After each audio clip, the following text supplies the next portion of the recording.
sitting in. We're on. Hello, this is Crystal LaFay, and I am interviewing my son today, Mr. Elijah Osborne. How are you today? I'm doing great. You doing great? So I've been wanting to do this interview for quite a while, but he's about to be really famous. That's what I'm predicting, and I may be just a little psychic. So I just kind of curious, I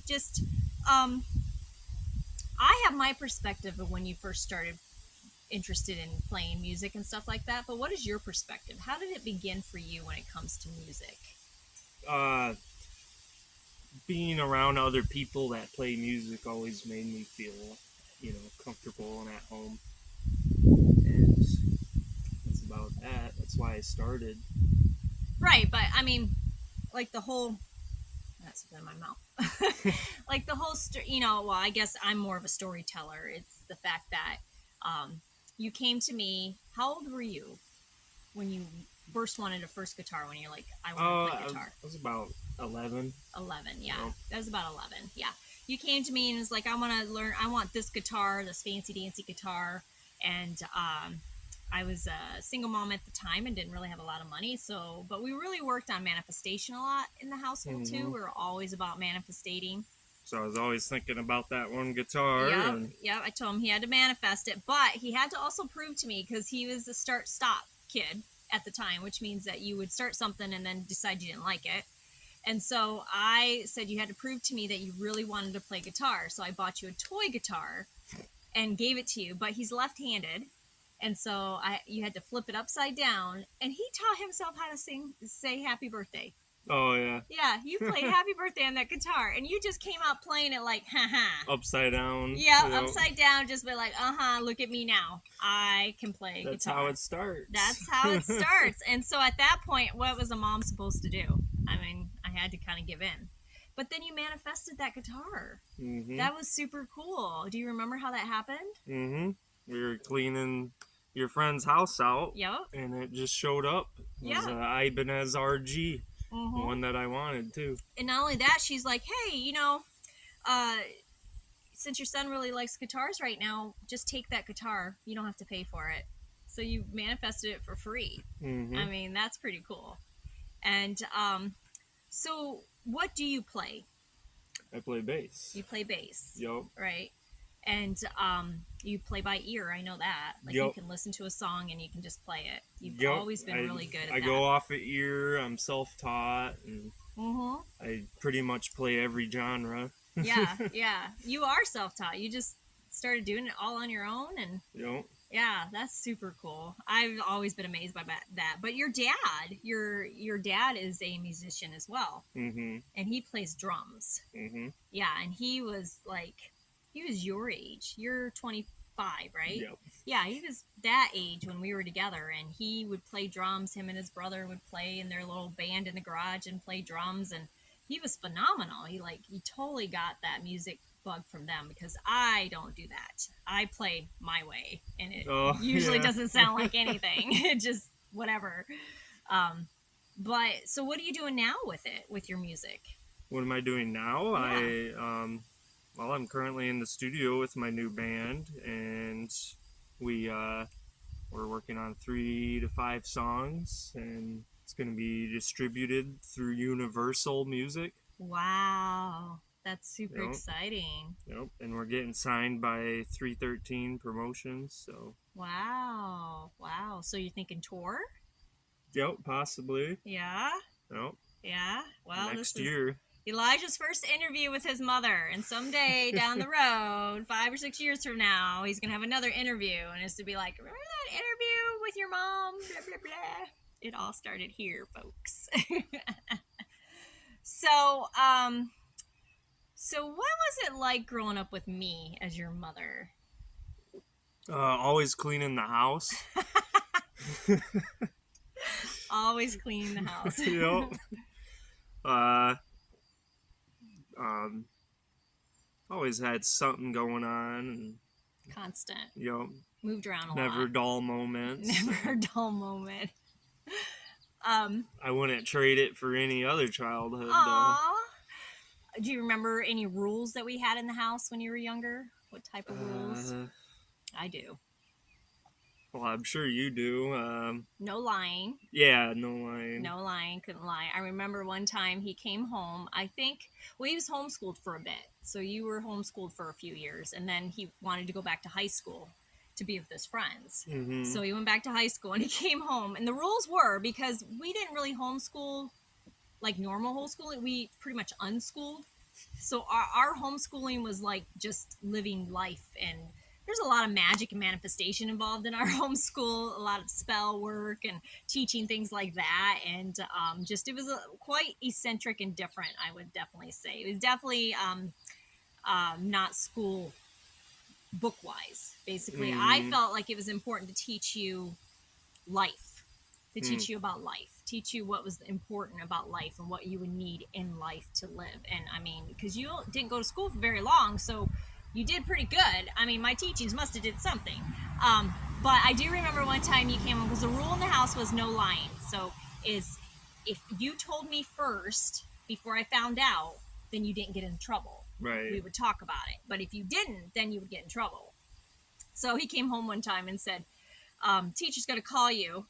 And I said, what? And he says, he knew the rule. Going back to school, you had to abide by their rules, not by my rules or anybody else. It had to be the book rule. But you were not a by the book kid. I was in detention every day. You were in detention all the time. And it was just for silly stuff. But you came home and said, well, I cussed out in classroom because the teacher said something and you didn't agree with it, and you stood up and like, what the F? And yeah, the teacher didn't like that very much, and so he came home and told me first. And it's funny because I'm a cusser, and we never really, it wasn't a big deal in our house if he cussed. Like, he was allowed to cuss at a young age, but as long as you didn't cuss at me. Oh yeah, It's respectful. It's the way you use it. Yeah, exactly. And so, but I told him, so what am I supposed to tell the teacher? I mean, that's, but in reality, he knew that he wasn't, supposed to do that. And that was the rule. And he didn't want to be homeschooled anymore. So it was like, you abide by those rules or you come back to homeschooling. Mm-hmm. And you didn't really want to do that because you wanted to be with your friends. And then no soda. No soda. We weren't allowed to have soda. I wasn't into video games. I played them though. You did, but not at home because you had a PlayStation for a minute. Yeah. And then you got in trouble because you weren't being respectful. And so you sold it. Well, no, you don't remember? I had you walk it with me, the TV and the PlayStation, and we threw it in the trash. Oh, yeah. And we watched the trash man take it. And I was like this, bye, PlayStation. And you never got one again, well, unless you're at your buddy's house, but until you got older. And, yeah, but no soda. Consequences. That's yeah. They are. And I didn't put up with anything, so... no soda and not a lot of sugar either. And I seem to recall a YouTube video that 13-year-old Elijah did that I found on YouTube recently of him walking home during that time period with a bag of donuts and soda and saying, don't tell my mom, I've got some soda, I got my donuts, walking home. And I'm like, you're grounded now. But overall, it was a decent childhood. You had a decent childhood. Mm-hmm. Like, not a lot of trauma. I mean, I'm sure there's some trauma, but not a lot of trauma. No. Was it interesting having a psychic mother? Yeah. Yeah? A witch mother? Yep. Yep. Yep. We were always going to circles and doing rituals and all that stuff. Yep. How did that impact you now as an adult? What do you think that that part of that? I guess it helps me see people for who they are and how religions work and all that, because I've gone to Christian studies and I've gone to Wiccan studies. Right. I've done most of it, so. And I never forbid you from going to Christian schools or Christian, churches or anything like that. I wanted you to experience that stuff. Yeah, I guess it's made me a lot more spiritual than religious. Yeah. Growing up like that. Yeah. Yeah, I mean, and you have your magic within you. Mm.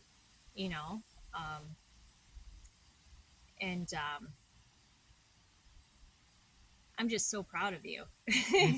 You have no idea how proud I am of you. You're just so cool. You just turned Well, out thank so you. well.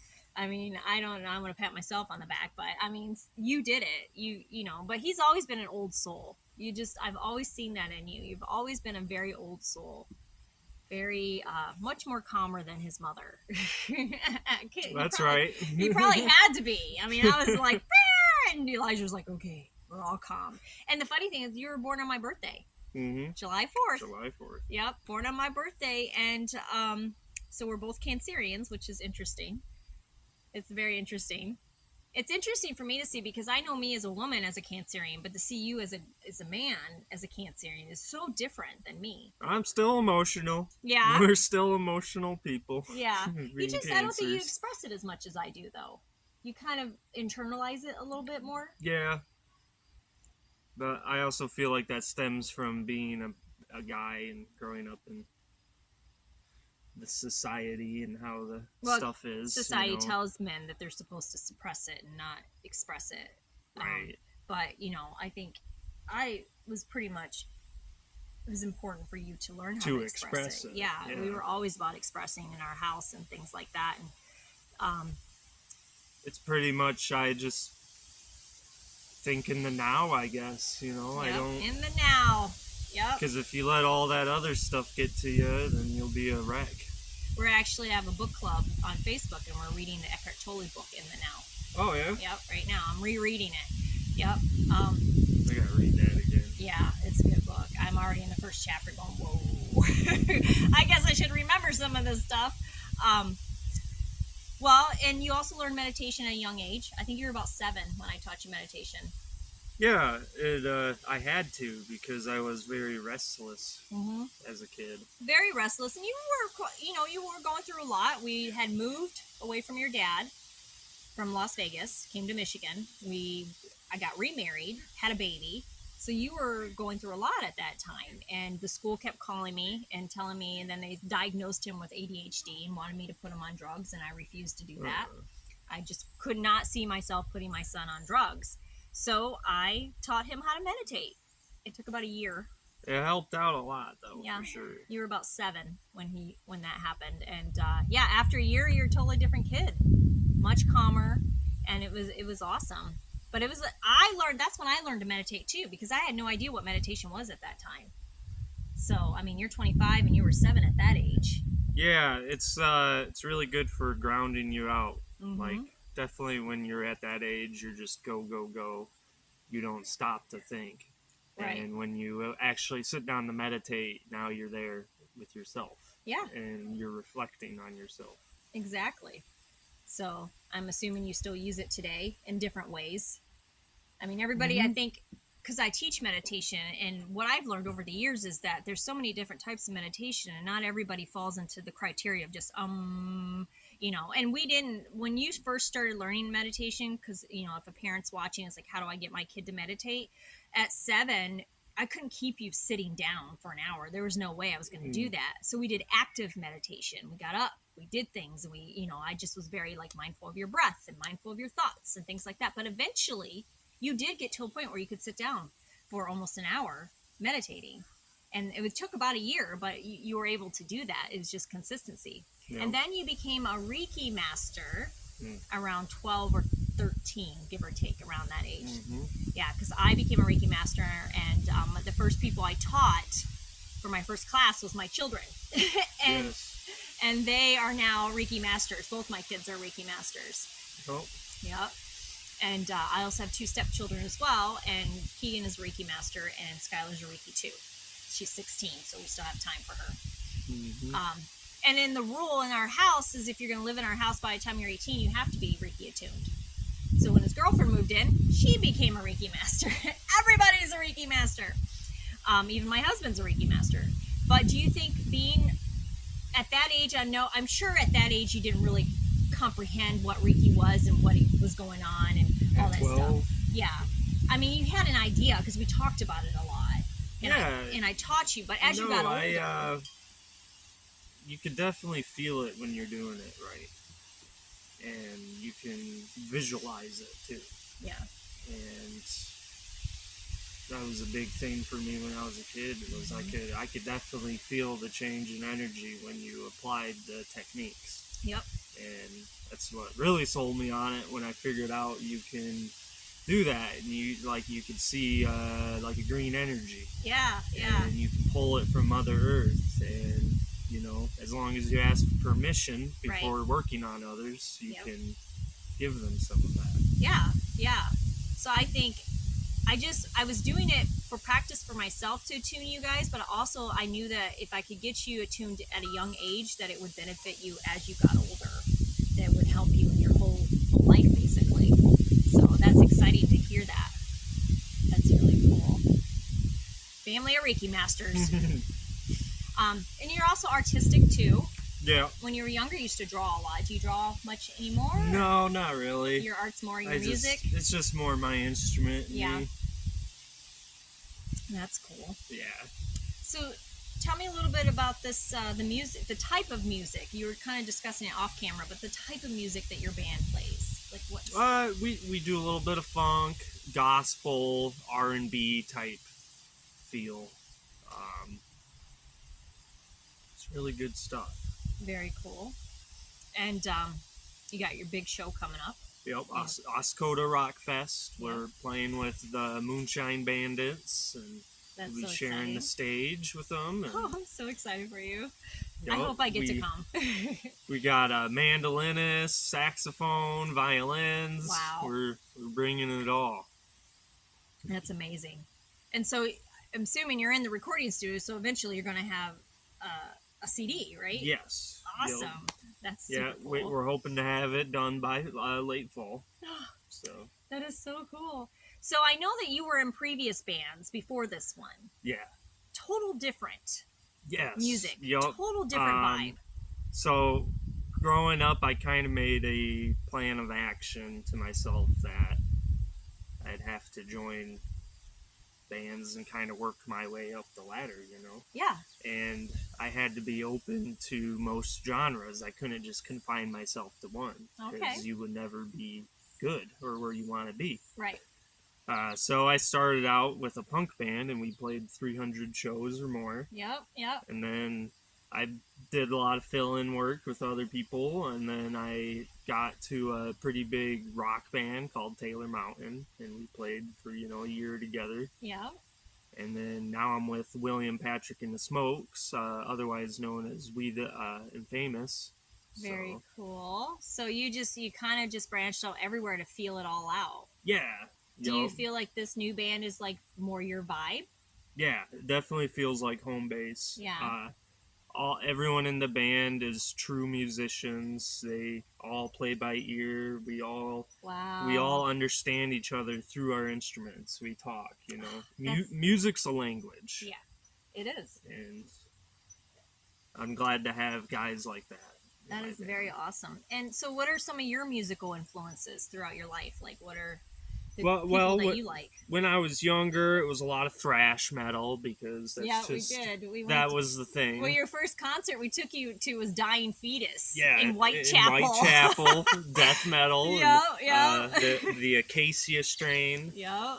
And I never even thought I'd be playing funk. I always thought that was weird, but so it was always metal for me, and then all of a sudden, I stopped playing guitar and I switched to bass, and just everything opened up to me. And I mean, I'd say I wasted 10 years playing guitar, but it's learning. Right, it's learning. Yeah, I mean, you had to start somewhere, Yep. And that shows growth. It shows transitioning to that, because not everybody does that. Some people just pick up the bass, and which is great too, and some people just do the guitar. But you're able to say, I can do both. And transition, that you keep growing in your music. Once I picked up bass, it was pretty much like my life changed, in my opinion. It was completely new world, different. And this was, I've only been playing bass for 4 years. Wow. And it just clicked. Very cool. Very awesome. So what's the future look like, Mr. Elijah? What's the future look like for you? Well, hopefully I'll be in Europe. Europe? Yep. I can't go to Europe. You can't go that far away from your mother. Well, you know I'm not working, so I could just go on tour with you. Right. Yeah, I'll be your manager. Okay. Yeah. But well, very cool, very cool. So just I'm just very proud of you. You turned out so great, and you're just doing great things with your life. And I think one of the other rules we had in our house was make sure you have hobbies, make sure you do something that you love to do, and don't go to work. I mean, because you do have a normal job right now, and you're auto body. I'm an auto body technician for 7 years. Yeah, and you do like that. I mean, you're good at it. Oh yeah, man. You're phenomenal at it. I've seen some of your pieces; they're amazing. So that you're still doing something you love, no matter which direction you go. So that was always a big thing in our house, is that you make sure you do what you love. It has nothing to do with money. Mm-hmm. And when you do what you love, the universe supplies you with all you need. And so it's really great to see the things that, as a mother, put things in place for a child when they're younger, put things in place, and then to watch you grow up and see that you're actually doing it. You know what I mean?